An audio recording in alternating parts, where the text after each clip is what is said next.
جہاں تک ان کی شخصیت ہے اس کے تو سبھی جو ہیں وہ اس سے مختلف ہیں، اور بہت کمپرومائزنگ دو چار لفظ کہنا ضروری ہے، اسی احترام میں ہم بیٹھے ہوئے ہیں، اور آپ کی شخصیت سے متاثر ہو کر یہ آپ کے افسانے پڑھے۔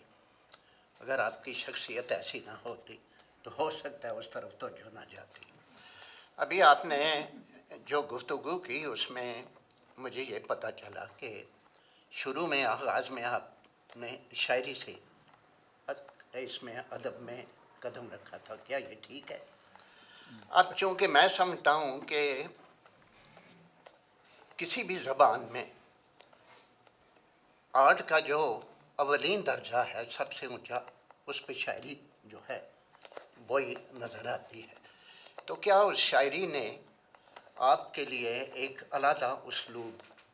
جو آپ نے بنایا اپنے افسانوں اور نثری تحریروں میں، کیا اس شاعری نے آپ کی مدد کی یا اس کا کوئی اثر نہیں ہوا؟ کیونکہ شاعر کے یہاں خیالات بھی بہت ہوتے ہیں، تو کیا آپ کو موضوعات بھی ملے؟ کیا اس شاعری نے آپ پہ کوئی اثر انداز ہوئی یا نہیں؟ یہ بڑا اہم سوال ہے، لیکن میں سمجھتا ہوں کہ میں شاعر نہیں تھا۔ اگر میں ہوتا تو نہیں، آپ کی اس کے نظمیں ساتھ چھپی ہیں۔ جی وہ ضرور چھپی ہے، کتاب ایک ضرور چھپی ہے، اور میں نے کچھ چیزیں لکھی بھی تھیں، لیکن ہوتا یہ ہے کہ آدمی کو پتہ چل جانا چاہیے کسی وقت کہ آپ کا کام کون سا ہے اور کون سا نہیں ہے۔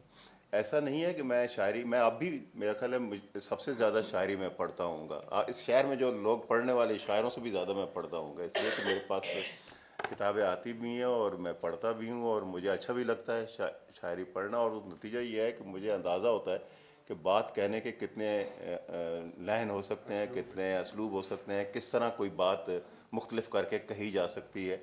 اور کس طرح اس میں معنی کی تہیں جو ہیں وہ رکھی جا سکتی ہیں۔ یہ بڑا ضروری ہوتا ہے کہ آدمی صرف نثر لکھنے والے، بالعموم میں نے یہ دیکھا ہے کہ وہ نہیں متوجہ ہوتے شاعری کی طرف،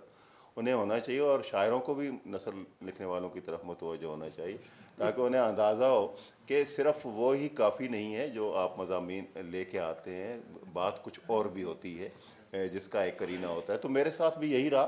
کہ شروع میں نے بالکل ایسا تھا کہ میں اس کی طرف متوجہ تھا، شاعری کی طرف، اور نوجوانی میں دو ہی تو کام ہوتے ہیں، یا آدمی عشق کرتا ہے یا شاعری کرتا ہے، تو وہ ہم نے کیا۔ لیکن